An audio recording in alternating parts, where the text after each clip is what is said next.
Next level match చూసాం. Domination అంటే ఏంటో చూపించారు.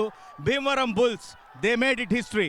నో లాస్ ఈ చేజ్ని పూర్తి చేశారు. నాతో పాటు ఈ చేజ్లో one of the best innings ఆడినటువంటి రేవంత్ రెడ్డి ఉన్నారు. రేవంత్, ఎట్లా అనిపిస్తుంది? ఇంకా దీనికి మించిన ఫీలింగ్ ఉండదు. డే 1 నుంచి అదే అనుకున్నాము, డామినేటింగ్ క్రికెట్ ఆడాలని. సో రైట్ టైంలో అందరం పీక్ అవ్వడం, నాకౌట్స్ నుంచి అందరూ బౌలింగ్ యూనిట్ కూడా ఒక మంచిగా తీసుకురావడం. ఇంకా మా పని మేము చేస్తున్నాం, వాళ్ళ పని వాళ్ళు చేస్తూ ఉన్నారు.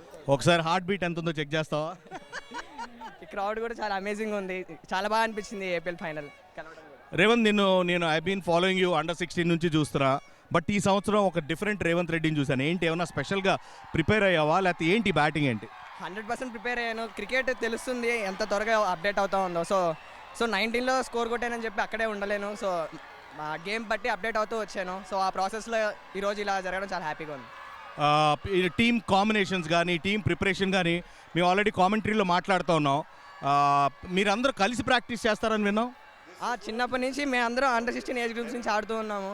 సో ఇంకా డే 1 లాస్ట్ ఇయర్ నుంచే ఎప్పుడైతే ఆప్షన్ అయిందో ఆ రోజే అనుకున్నాం ఇది కప్పు కొట్టే టీం అని. సో ఈరోజు ఇంకా మీరే చూసారు అందరూ.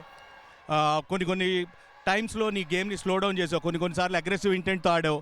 ఎట్లా, ఏంటి ఆ చేంజెస్ ఎట్లా చేసుకుని వచ్చావు? టీం ఏం డిమాండ్ చేస్తే దానికి ఆడాలనే ఉన్నాను. సో ఏదైతే టీం నా దగ్గర నుంచి కావాలనుకుంటున్నానో దానికి 100% ఇస్తూనే ఉంటాను 100%. సో దీని తర్వాత we are expecting you to grow big. ఇంకా మంచి లెవెల్కి వెళ్ళాలి, ఐపీఎల్కి వెళ్ళాలి, అక్కడ పర్ఫామ్ చేయాలి. ఐ థింక్ మీరు ఇదే మైండ్ సెట్తో వెళ్తే బాగుంటుందని అనిపిస్తుంది. అండ్ రాబోతున్నటువంటి ఈ సీజన్ నుంచి ఇప్పుడు transformation to Ranji trophy, Syed Mushtaq Ali, Vijay Hazare, ఏంటి ఏమన్నా ఇంకా ప్రిపరేషన్లు ఇంకేమైనా బెటర్ చేసుకోవాలనుకుంటున్నావు? 100% ప్రతి ఒక్కరికి ప్రతి ఏ బౌలర్ అయినా డామినేట్ చేసేటట్టు ఉండాలి. అది పవర్ ప్లే అయినా ఉండొచ్చు, పవర్ ప్లే తర్వాత అయినా ఉండొచ్చు. సో 100% ఈరోజు ఇట్లా పర్ఫామ్ చేసిన చెప్పి ఆగిపోను. ఖచ్చితంగా అప్డేట్ అవుతూ ఉంటాను, నేర్చుకుంటూ ఉంటాను, గ్రో అవుతూ ఉంటాను. సో ఫ్రాంచైజీ ఓనర్స్ ఏంటి ఏమైనా స్పెషల్ పార్టీ ఇస్తున్నారు ఈరోజు? 100% నైట్ ఉంటుంది. సో మేబీ ఈరోజు మార్నింగ్ 5 అవ్వచ్చేమో నిద్రపోవడానికి. You deserve everything Revanth. All the very best. Do well.